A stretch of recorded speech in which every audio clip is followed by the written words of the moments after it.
It had been an afternoon of hunting.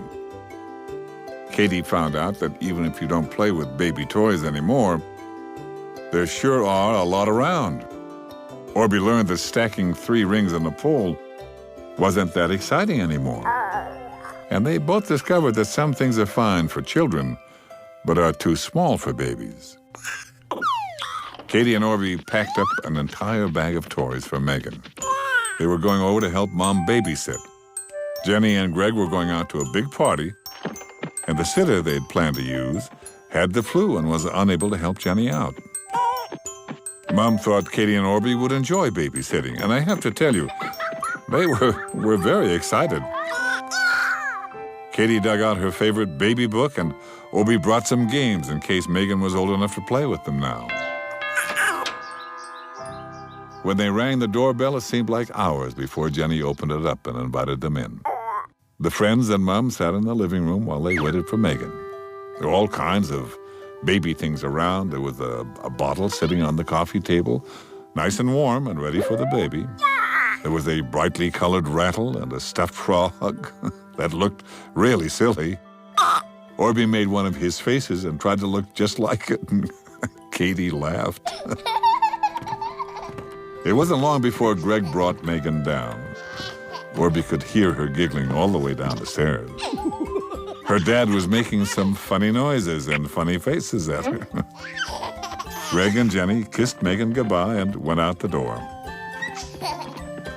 Katie was almost bursting with excitement. She so badly wanted to hold Megan. Orbie went straight for his games. He wanted to teach Megan how to play them. Mom asked Katie to sit way back on the couch, and she put pillows on either side of Katie, then knelt on the floor in front of her. She placed Megan in Katie's arms. Katie giggled, and Megan giggled too. Megan thought it was fun to sit with Katie. Orbie dangled a little fat fish on a string. And whenever you touched the fish, it made a tinkling sound. Orbie showed Megan how to do it, and when the fish tinkled, Megan kicked her feet and waved her hands. Mom told Orbie that Megan wanted to play too. She asked him to move it a bit closer, and when he did, Megan swung her hand at it and she shrieked with delight as the fish tinkled. And then she kicked and waved her hands again. Orbie had taught her a little game, and Megan loved it.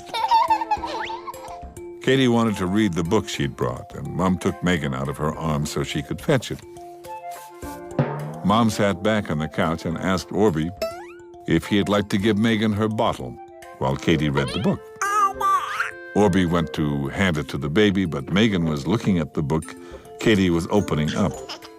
Her feet started kicking again, and Katie laughed. She was pretty sure Megan was going to like the book, too. The book was a special book that you could touch and feel. Katie told Megan the story.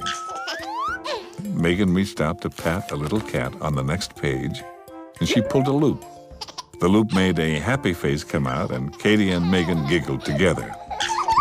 Katie tried to turn it to the next page, but Megan wanted to go back. Megan liked happy faces, and Mom giggled because when Katie was a little baby, she also had liked the happy face best. Mom said both she and Katie were terribly clever to find the little loop and pull it. It's not always easy for a little baby to get their hands to go where they want them to go. Orbie could tell that because Megan would look at the loop and then wave her hand around a bit until she got her hand to go to the right place. Orbie burbled to Megan that she was doing a good job. When Orbie spoke, Megan turned to the sound of his burble and shrieked with joy and kicked her feet. Mom thought Megan must love the color pink, but I think it was the sound of the burbling that Megan liked first. Orbie was bringing the bottle up again when Megan waved her tiny hand in front of her face and grabbed a hold of his long nose. Mom told Orbie to be careful and not let Megan hurt him. Megan was still trying to learn how to use her muscles, and she might pinch too hard. But strangely enough, Megan was very gentle. And then an amazing thing happened, and everybody was shocked. Megan burbled right back at Orbie. No one could believe it. Orbie burbled a little differently, to be sure, but I have to tell you, Megan made the very same sound. Katie jumped up and clapped her hands for Megan. Orbie chuckled, being careful not to scare her. Katie and Orbie couldn't wait to tell Jenny and Greg that Megan actually talked.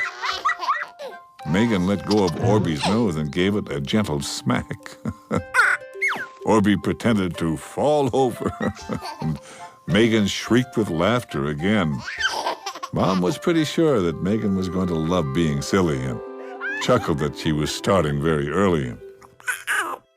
Well, now Megan was ready for her bottle, and she did try to help Orbie hold it. Meanwhile, Katie laid balls and noisemakers and rings and all kinds of old baby things on the coffee table. Megan tried to suck and look at the same time, but it didn't work very well. Mom took the bottle from Orbie, and he went to help Katie. Just as they were finished, Mom whispered to them that Megan had fallen asleep. She tiptoed up the stairs and softly placed her in her crib. She covered her as the two friends watched. Downstairs again, Katie and Orbie were disappointed that Megan was asleep. Mom said she'd let Katie and Orbie stay up until Megan woke up again, and they could play with her some more. And this was a great idea, except for one thing. Katie and Orbie waited and waited, but Megan just kept sleeping. And do you know, when Megan finally woke up in the night, Katie and Orbie were sound asleep on the couch. They were dreaming of all the fun things that they could do with Megan. And I'd better tell you that they did all of them on another day. And I hope you'll play games and teach things to some of the little babies you know. If you do, you will be an amazing teacher, just like Katie and Orbie.